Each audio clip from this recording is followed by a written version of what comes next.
مامي duraan yeroo inni fi akkanitti dhufee ana rabbi wal beeka kan siraa hojjedheen iyyuu tokko lama walitti gurguduunfadhee wacii kana baafadhee dhufee isin jechuudha amma wanti nama dhukkubsataa jiru akkamitti eessatti deebi'a maal hojjedhee maal isaan baasee sanatti dhagahamanii hojii wanti hojjedhee waan guddaatti wanti kan siraa hojjedhee dhufee fi waan guddaa caalatti hin ba'a jedhetanii maatii iseetti daawwatteetitti egaa namni dhufee isee fudhatuun hin jira jechuudha achirraa ka'eeti kanaafuu baay'ee ulfaata odoo ishee faana wal arguu baatanii too akka carraa ta'ee siistariin gaafa sana dhufuu baatte ishee faana wal arguu baataniiti mucaa kana maaltu mudata maal taati kan jedhu baay'ee gaafii guddaa keessa kan nama galchuudha egaa namni deemte mucaan keenya biyya alaa jirti hojjetaateerti too mucaan kun achumaan immoo rabbiin fidiniiti yookiin gara tokkotti jarri kun maksanii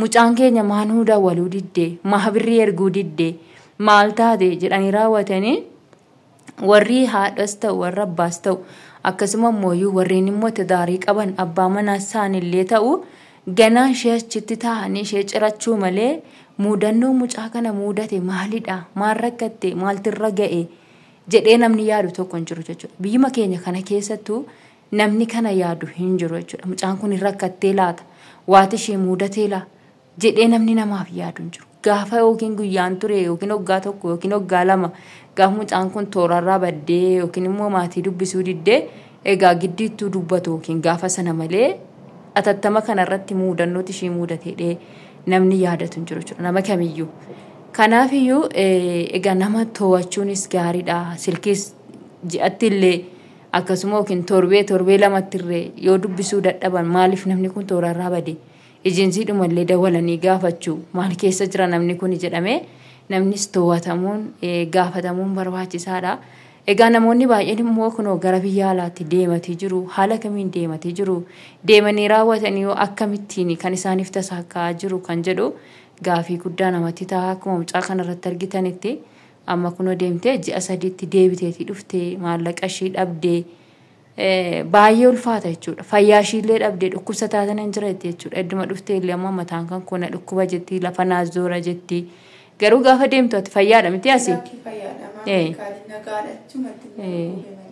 mana yaalaa takka nageessitee beektusi madaamitti takkaasi geessitee hin beektu takka nageessitee hin beektu minimaalee nageessine anatu manna dhukkubuun uffadhee dalagaa hojiidhaaf hin bahe hoo jedhee warri biiroo furmaatatti naangoonii an hojiidhaaf hin dhiphataa jira maatiin koo waa tokko hin qabu an rakkadhee kan siraa hojjedheen kana caalan fida jedhee hin bahe warri biiroo furmaatatti naangoonii baay'ee nama gaddisiisa carraa kun musilaa barbaadadheen iyyuu hojjedha jedhee yaada jarri immoo furmaatatti naangoonii waan tokko nan gaafan kalaama baay'ima tokko waan nama gaddisiisu mucaan kun hojjedhee jijjiiramuun barbaada maatii koollee jijjiiruun barbaada jettee osoo dhukkubsataatii jirtu jechuudha osoo dhukkubsataatii jirtu furmaata akka isaanitti godhaniif jettee dhukkubsataa otoo jirtu callisaa turte jechuudha akkuma geessanitti akka isheen jettutti garuu isheen achi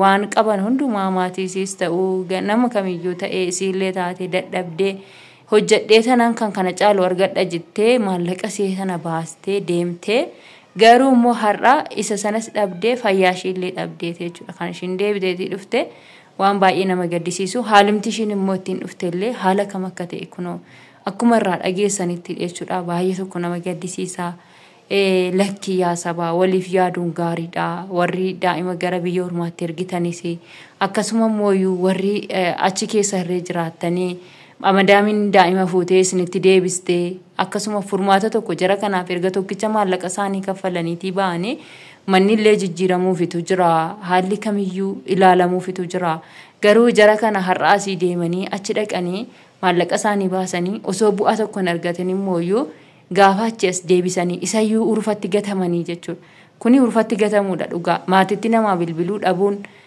urfatti gatamuudha ofuma kootii fi odeesse garuu jarri dubbataatiin jiranii baay'ee tokko naare dhugaa waaqa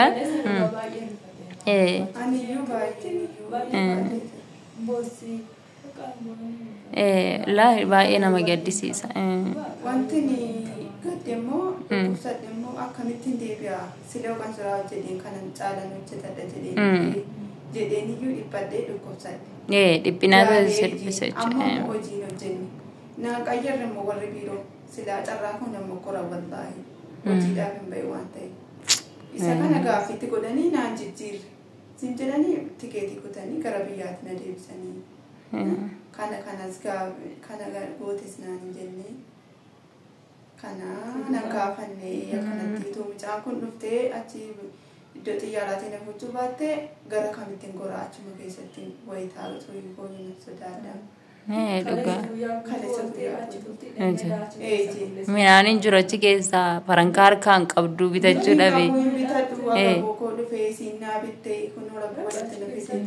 Achitti utuman du'ee yoo achitti du'ee raatu mucaan kun bakka xiyyaa kanatti wal gaafannee tumboo itti maddee isiin naa dawwaltee malee naa dawwaltee akkoo silaa namiin arguu jechuudha.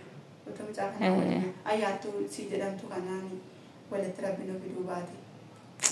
Ay baga rabbiin solitti sin fide dhugaa baay'ee tokko ani dhugaa beeku ani jechuun bakka naan argus baay'uma tokko nanneesi akkuma viidiyoo jalqabaa irratti argitanitti na akkasii isiniin jedha egaa waan kana namoota baay'eedhaaf barnoota ta'uu danda'a haala kamiin akkamitti akka namni biyya alaa jedha malee biyya alaa keessa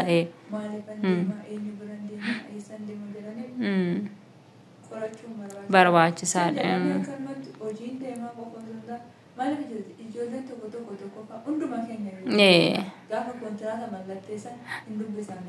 Maal akka inni jedhullee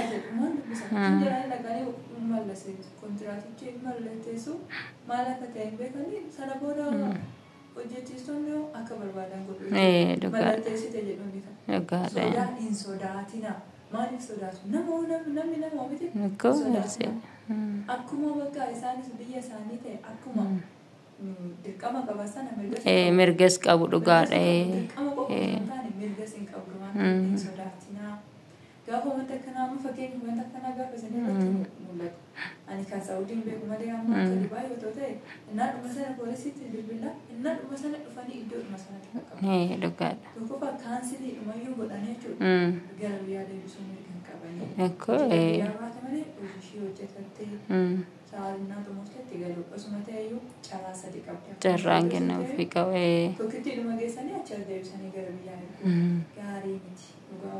Dhugaa maal filmne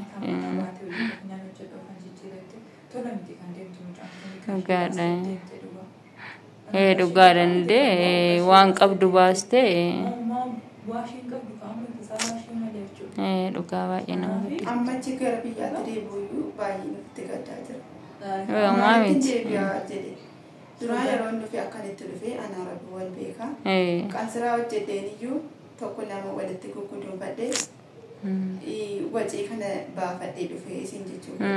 Amma wanti nama dhukkubsataa jiru akkamitti eessatti deebi'a? Maal hojjedhee maal isaan baasisan itti dhagahamanii hojii wanti hojjedhe waan guddaatti wanti qansiraa hojjedhee dhufee fi waan guddaa caalatti hin ba'a jedhetanii dhufe. Kana caalan argadha jedheen dhufe qansiraa hojjedhe jechuudha. Kanan iyyuu dhiphataa jira waa meeqanatti ta'ee dhukkubsataa jira siin jechuudha. Abshir bakka maamitti rabbi jira waan hundaafuuyyuu hin dhiphatini mataa keellee hin dhukkubsini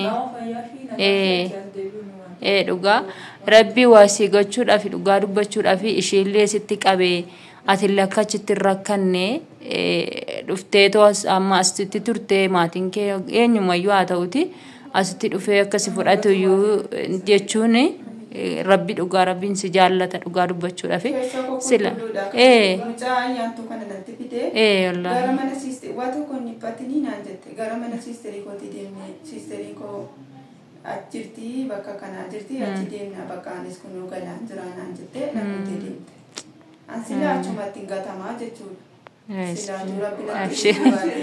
Abshir dhugaa rabbi jira. Jadi macam macam kata makan, ada mampeka. Sirkin kabu indah walad. Abshir maamiti rabbi jira honda fui. of eeggannoo gochuu. Na niphatini waan hundaafuyyuu sammuu keellee hin jeeqiini siin jedha. Rabbi jira waan hunda keessattu. Abshir. Akkasii kabajamtoota hordoftoota koo egaa namoota barnoota haa ta'u jedhee mucaa kana fi akkasuma immoo mucaan kun immoo maatii fi biraangee maatii fi walitti kennuutti dhiiswasitti maatiin isiin dhufani waan ta'eef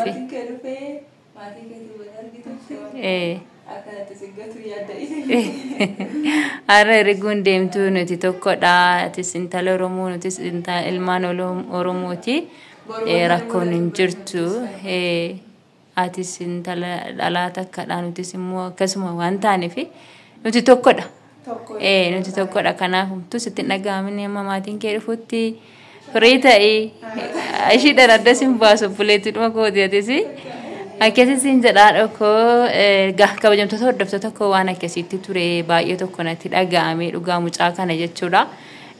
Waanuman jedhuun dhabee waanuman godhuun dhabee dhugaa baay'ee tokko nama gaddisiisa. Akkasidha namoota baay'eedhaaf barnoota ta'a wanni kun wanni callisanii akkasitti namni fuudhee iddoodhuma argi nama kaa'ee akkasuma mooyyuu shimtuuyyuu dhugaa akkuma meeshaa fuudhanii achi kaa'anii biraa deemanii. Kanaaf namoonni akkanuma mooyyuu isheenuyyuu goobaziidha dhugaa dubbachuuf isheetti iyyuu sixxee ishee dubbistee ishee duukaayyuu dhufuun ishee goobaziidha. Namoonni tokko tokko ta'anii na fuutee iddoo ta'e nageessuu dandeessi asumatti kan jedhan hedduun jiraachuu danda'u jechuudha dhugaa dubbachuuf garuu immoo baay'een ishee dinqisiifadhee goobaziidha. Kanaafiyyuu nuti tokkodha waan ta'aniif homaa sittiin fakkaatiin isiin jedha. Gaa kabajamtoota hordoftoota koo nagaan turaa oduu isinitti dheeressineeti jirra. Waa'ee dhuma kadhatu baay'ee nu dhibe maal jette ayyantu.